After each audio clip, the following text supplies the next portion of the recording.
I open the latest news on the browser. Sometimes it's good to keep an eye on the ongoing affairs of the country too. But maybe I shouldn't have wanted to know it. What I see just makes my heart halt and fingers stop scrolling. The headline reads in bold letters: Jung Ji Han secretly caught on a date with popular rising star Kim Min Ji. My stomach churns and hands shake as I stare at the pictures given under it. Jung Jihangir kissing a girl. Astaghfirullah. I immediately close the browser and put my phone down. But the image doesn't leave my mind. It's like it's imprinted inside. I didn't think of him to be like this. But after all, he is also a non Muslim, popular K pop idol. What else did I even expect from him? He is doing what he should be doing. He doesn't follow any religion. For him, such things are normal. Nothing wrong. But why am I feeling like this? What's this sting in my chest? Is it betrayal? But he didn't betray me. It's only me who expected him to be different. It's not his fault. It's only my fault. And thinking about it would only ruin my thoughts. I shut my eyes and try to sleep, but sleep has already left my eyes. It just feels so bothersome. Allah, what kind of test is this? Why are you at home today? Jazz asked, putting the bowl on the table. It's past 11 in the morning and we're having breakfast. It's Saturday and today only Jihan had to visit, but as he's not going to come, so I'm also not going. I take my seat on the couch. I didn't have any appointments for today. I tell her. Remembering him makes me remember that picture again, but I immediately shake it off my mind. She speaks with an exasperated sigh. I'm glad it's my day off too, or I'd have gone mad after only 1 week. Why so? Is it that tough? I ask, munching on the crispy flakes immersed in milk. Honestly, designing is not tough, but they bully the interns a lot. A chuckle erupts out of me hearing her. She glares at me. Don't laugh, you'd know if you were there. They literally make us run all kinds of errands for them and relax themselves. She sulks. Oh, my poor girl. She still hasn't seen the word. I laugh. Even I face this as an intern, so don't teach me. She gives me a glare and continues stuffing the food in her mouth. Oof, I'm so tired of this. Seriously, let's hang out today, she says. Hang out where? Anywhere, just out of the house. Her tone shows how frustrated she is. I note with continuing eating. She thinks for a moment and speaks. Let's go to Namsan Mountain. It's been a long time since we visited there. Namsan Tower is quite far from the apartment, so we don't visit there a lot. It's been a year, I guess. I ask her, You sure you don't want to rest at home? Yes, now don't kill the mood, Anam. I'm getting ready, okay? She points a finger at me. I chuckle. Alright, let's just hang out today. What would I even do at home? I don't want to admit it, but is Jihan alright? The last time I encountered him, he didn't seem to be okay. What if he faces another stress attack? It will be bad for him. But isn't he with his girlfriend now? He'd be alright, enjoying his life to the fullest for 2 weeks. Why are you worried, Anam? By the way, any news of Peter? Jazz asks. I sigh and shake my head. No, I didn't hear anything about him again. She says, Good, see, he wasn't here for you. I hope so too, I respond to her. She puts the empty bowl on the table. Come on, don't be worried about him. It's so all protected by law. Neither it is that place where he could do anything nor it's the same time. Her words are to convince me, but just words are not enough. I expect every illegal thing from him. Jazz, I just feel sick when I talk about him. Let's just forget it. I say, and she sits back, not talking about him again. She asks after a while, Would you ever go back to UAE? Knowing that he is there searching for me? Never. Who even wants to dig their own grave? But you haven't gone to your mother's grave for years. A cruel reminder, my heart hurts remembering it. Please, Allah, give me sabr. I look at her and smile. It's alright, Mama would understand me and won't wish me to visit her either. I only have to pray for her forgiveness that I can do from here too. May Allah be merciful to her and give her place in Jannah, she says. Ameen. I also finish the cereal in my bowl and place it on the table. By the way, I'm curious. Where did you used to live in Dubai? You know, I've always wanted to visit Dubai at least once in my life. I want to see the Burj Khalifa once with my own eyes. Her excited self is back. I smile. I used to live in Al Satwa. It's close to Burj Khalifa. I tell her about the neighborhood. Her eyes shine. Oh wow, you're so lucky. I chuckle. It's been 10 years since I came here. I don't even remember how everything used to be. I only remember this one neighborhood.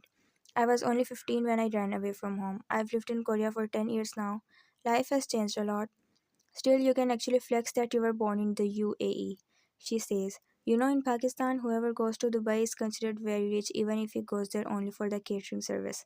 She laughs and I chuckle too. Dubai is really expensive. There's no lie in that. Al Satwa is one of the worst neighborhoods compared to the other areas. Okay, enough talking. I'm going to get ready. You go too. She grabs both poles and walks towards the kitchen. We're going in this burning sun? I ask her in disbelief. Don't be so dramatic. Get up. She shouts from afar. Silly girl. I smile and get up too. After spending the whole day climbing up and down the mountains, we are now standing in an ice cream stall. Jess is getting ice creams for both of us. A cone for her and a cup for me because I prefer that with my niqab. Eating at a public place is sometimes tough, but it's okay. There are ways to handle everything, and if there's no way, then that thing can be skipped. It's a different case for Jazz though. She isn't wearing a niqab or hijab. Her brown hair falls on her back from the ponytail, and the dress gives her an extremely gorgeous look. She is a living princess, and right now she is bargaining with the ajusi for an extra chocolate. I chuckle and look away. The street is crowded. There are more foreigners than the locals, as it is a popular tourist attraction. Suddenly, a bike passes by me, making me jump back. Ya Allah. It was one step away from hitting me. What's with this idiot rider? Can't he see if it's street crowded with people? He can hit anyone. The bike stops near the same stall where Jazz is getting ice cream. The man gets off and removes his helmet, walking towards the stall. Wait, let me file a complaint against you. I get my phone out of my purse and read the number plate. HC29809971. Wait, it seems familiar. Where have I seen this before? Hello? I startle hearing Jazz. She is standing in front of me with ice cream. Where are you lost, girl? I've been calling your name. What happened? She looks at the man I was looking at a moment ago. I grab the cup from her. Wow, he's handsome. Do you know him? She asks curiously. I put pressure on my brain and that's when it hits me. It's the same bike who had gotten into an accident that day when I was returning from the orphanage. And this man seems to be the same guy from the physique too. The outfit is different today. That one was totally black and this one is kind of fancy with red contrast. His head rotates towards us and he glances at both of us. He looks back at the uncle in the stall and gets his ice cream, putting the wallet back into the jeans of his outfit. With a smile on his face, he walks towards us. I look away from him. We've been staring at him for longer than needed. God, so embarrassing. He asks, chirping, Hey ladies, do you need anything? A bright smile is on his face as he has approached us for flirting. His face is showing his intentions. You're riding a bike in a crowded street and could have hit me if I hadn't backed away. I was about to file a complaint against you. I say, showing him my phone. His smile drops and he stands straight. Sorry for that, he says. I nod and put my phone back into the purse. How is your arm wound now?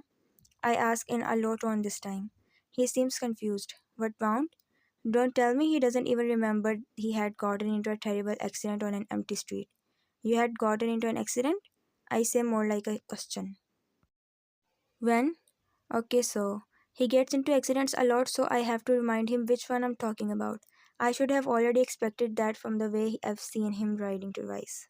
About 2 weeks ago, on Tuesday, you had met with an accident. I say. He thinks for a long moment. Oh my Allah, why am I even talking to him? After a long pause, realization seems to hit him. He looks at me. Was it you that day? He asks, and I nod. Jazz interrupts. What are you talking about? I hadn't told her about this one. I sigh. Kindly ride carefully next time. It won't be good luck every time that you'll be saved. He smiles again. Got it? I look at my ice cream that is now melting because of the high temperature. Bye, saying I turn to leave. Wait, your name? I halt on my feet and turn around. You don't need to know my name. My words are straightforward. He's a stranger. Just because I asked how he is doesn't mean we have anything to do. I like your attitude. He winks. What the? I should have stayed away from him in the first place. Let's go. Holding Jazz's hand, I walk away from him. Better not talk to him anymore. Such guys just find a reason to talk to girls and then leads to haram relationships. Only if it is haram for them. Next day, after having lunch, I pray Zohar Salah. The apartment is silent, but the sound of light thundering and vehicles is coming through the window. I slide the curtain aside and look outside. The weather seems to be pleasant. After many days, it's feeling like a rainy day. But till now, it hasn't rained. Only the dark clouds cover the sky. Jazz has been out with her friends after her first week of internship, so I'm alone at home. I also want to go somewhere. The weather is so lovely, but alas, I don't have a partner to hang out with. Jess has told me to accompany her, but I didn't want to be a bone in between her friends' meetup. Maybe I should go for a walk. I'd feel refreshed. I don't have anything else to do for now, anyways. I wear a gown and take a hijab and niqab. Grabbing the rosary and my phone along, I walk out for a walk. The cool air hits me like a present wave of winter, and I inhale a long breath. It feels good. Reciting istighfar on the rosary, I start walking. There's a park near the apartment building. I usually go to the park if I'm out for a walk, and today there's a rush of people in the park because of the weather. People are out with their kids. I find a desolate corner and sit on the bench. Shutting my eyes, I lean back and continue the zikr. The realm of my thoughts breaks with my phone ringing. It's Mary calling. I pick it up. She chirps from the other side. Hey, my darling, how are you? I'm good, Alhamdulillah. How about you? I answer. She sounds quite energetic. I'm doing great. Your prayers keep me healthy. I hear her chuckle from the other side and it makes me smile too. Before I say anything else, she speaks. I called to ask if you could come this Friday. What happened? Why is she suddenly inviting me? Is everything alright? I ask, sitting straight on the bench. I hope everything is alright. Yeah, all is well. It's Yeji's birthday. She is turning 7. And she wished to have you in her small birthday celebration. Oh, so that's it. Oh, Mo, that's great. I'll try to visit after my appointments. I have 2 appointments on Friday, and if I manage to complete them by afternoon, I can visit the orphanage in the evening. It's okay if you're busy, Anam. I'll make her understand. No, it's okay. I can manage. I will be there. You don't have to worry about that. Okay, then we will wait for you. Yeji will be so happy. I can already sense happiness. I chuckle. And I will be happy if Yeji will be happy. Okay, I'm hanging up then to your work. Allah Hafiz, saying I cut the call and look up in the sky. I don't have the courage to break the heart of a 7 years old just because of my work. Children have little happiness, and if I can give them happiness, then I am happier to do anything for them. After all, my Allah also loves the people who care for the happiness of others. The clouds seem to be thickened in the sky, hiding the sun completely. It's going to rain soon. I should go home back before it does. I didn't even bring an umbrella. Of Anam, you should have considered bringing an umbrella at least in this weather. I get up and walk back to the apartment. On the way back, my gaze falls on the poster of an ad. Jihan's picture is hanging on top of a building. His face reminds me of the same picture I saw a few days ago. He has not called me since then. Maybe he did not need me. It's a good thing that he is coping up with himself, but I'm still worried. After all, I'm his therapist. Reaching home, I find Jazz shoes on the rack. She is already back. The sound of utensils is coming from the kitchen. Maybe she's there. I walk straight to the kitchen, removing my niqab and hijab, and as expected, there she is. I greet her. Assalamu alaikum. Seeing me, she looks up with a smile on her face. Walaikum assalam. She greets back while pouring something into a plate. What did you bring back? I ask her, putting the phone on the counter along with the rosary. It was going to rain, so we decided to end the meetup soon, and I got my part packed for us. I smile. So, a delicious dinner for tonight? It's not for dinner actually, she says, keeping the bowl in front of me. It's actually a piece of cake. Wow, red velvet cake, my favorite one. Grabbing a fork, I take a bite of the cake, the taste invading my mouth, and I moan with satisfaction. This always makes me forget my worries. It is such a bliss. Ya Allah, you gave me so many blessings. How much do you love me? I ask Jess, was it your treat? She shakes her head and looks down. Her smile is no more on her face as she says, Minhos. My hand stops for a moment, but the shock goes as soon as it comes. They have already made up, so what can I say? He is also a part of their friend groups, anyways. But why is Jess looking so tense? What happened? I ask, seeing her changing expressions. She looks up at me. Anam, I have something to tell you. I fawn and put the fork in the plate. She seems serious. I hope everything is alright. What is it? I ask. She is still silent. After thinking for a moment, she finally decides to speak. Actually, I didn't tell you, but she stops again. What is it that making her so hesitant? She never hides anything from me. I encourage her, but she takes a long breath and speaks again. It was Minho who got us 2 friends the internship. The HR was his friend. I can't speak for a moment. My ears don't believe what I'm hearing. She is working on a backgate internship? How could she hide this from me? But I can't blame her. She must have her own reasons. Allah, what new twist I'm getting in life every day. But we got the job on our merit and qualities. It's not anything immoral or illegal. She corrects herself instantly. It's not like I doubt her abilities. She is a talented designer. But it just seems so strange. What are Minho's intentions? Is he really going to accept Islam to marry Jazz? I don't know why, but I can't let go of the doubts in my mind. I smiled regardless of my thoughts. I trust you, Jazz. Next time you don't have to hide any such thing. Ya Allah, just keep Jasmine under your hidayah and let her not be led astray by shaitan. On Friday, the sessions end before afternoon, and after Zohar prayer, I head directly to the orphanage. Jazz wanted to come with me, but she has her own works that she couldn't skip. I already bought some gifts for the kids, so now I'm taking them only. As expected, the kids loved the gifts. I couldn't possibly bring a birthday gift for Yeji only because others would have felt bad. After the lunch and cake cutting, I sit in the yard with Yeji. I remove the niqab as there's no male worker here. Yeji's eyes shine as she stares at me. I chuckle looking at her expressions. What? You're so pretty, Annie, she says, making me smile. Thank you. I squish her cheeks softly. Annie, why do you always hide your face? Her question takes me off guard. Her eyes sparkle with curiosity. I grasp in a breath and smile. Because my Allah told me to hide myself, I answer simply. She questions unexpectedly, who is Allah? I just stare at her face. Growing up in an orphanage, kids are not given teachings of a specific religion. Even if there is, it's either Christianity or Buddhism.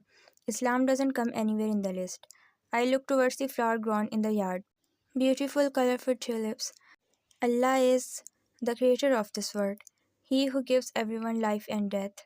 He who gives everyone food to eat and a place to live. He who writes everyone's destiny. She understood anything or not, but she remained silent. After a few moments, she speaks her thoughts out again. Why did he tell you to hide your face? She is just 7 years old. Anything I say will leave an effect on her mind, so I should choose my words properly. She doesn't know anything about Islam because you yourself said that I'm pretty. If I'm pretty, I need to hide myself from bad guys, right? That's why he told me to hide myself. I try to convince her, but she doesn't seem to be. But Annie, why does he want you to hide your beauty? You're so beautiful. Another curious question arises.